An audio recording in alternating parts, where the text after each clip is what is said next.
How to build an emergency fund from zero. Personal finance basics. Why this matters. What would you do if you suddenly lost your job or faced a medical emergency? Most people big medical bills, urgent. $50 a month is progress.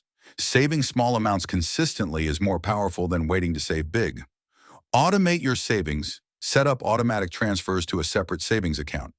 When saving is automatic, you don't rely on motivation. You pay yourself first before spending on anything else. Cut one expense.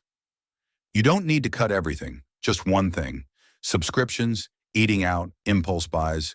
Redirect that money into your emergency fund. Keep it safe and accessible. Your emergency fund should be safe, easy to access. Not invested in risky assets, a savings account or liquid fund is the right place. Powerful ending, an emergency